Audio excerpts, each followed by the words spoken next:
What's going on YouTube? I was out here and I noticed that some of these plants that I had, these crotons here, were all cuttings that I picked up from various places, unnamed theme parks around like Orlando, and very unusual ones like that one back there, that tall one. I got that one, this particular one here, and this one right here, these crotons, last year in like July or August or something like that. I put them in pots, I rooted them, they lived, I kind of protected them over the winter.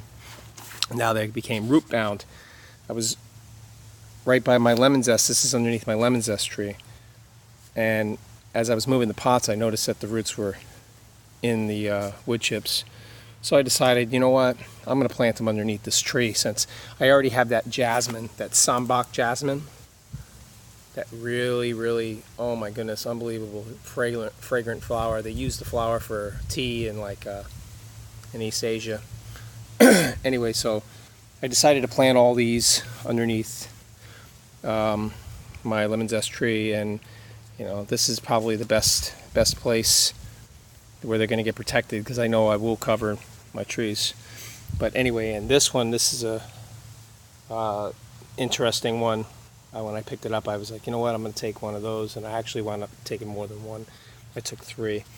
So I have a total of six crotons underneath this tree, 4 different ones, and the sambac jasmine. So, I try to do a little bit more than just edible stuff. I try to do, like my YouTube channel says, my tropical obsession.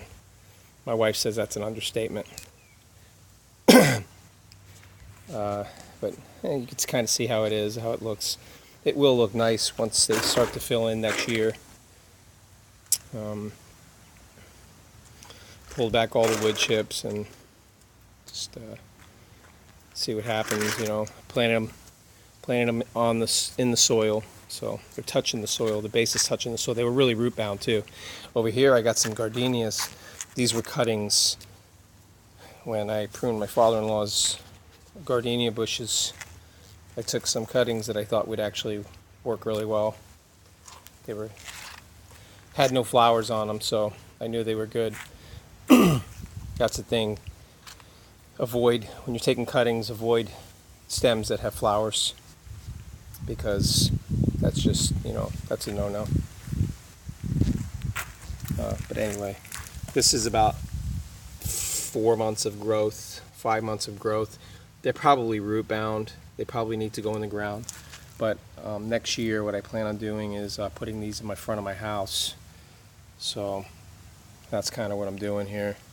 And over here, this used to be my raspberry bed, but they're not doing well. They just don't like the area. They don't like this side of the house. And besides, any berries that I do get, the squirrels get them before I get them. So this is going to be a new planting over here. Maybe I'll do something maybe I'll do an edible here, I'm not sure. Or maybe I'll plant the gardenias here, I don't know. I'm not sure. But anyway, that's all the dirt that came out of the hole there for those crotons. Anyway, there's one more look at it. There's one of those crotons that I took. What's this here? Oh, lemon zest. Look at that. Huh, interesting. Anyway, I just thought I would share, and as always, thank you for watching.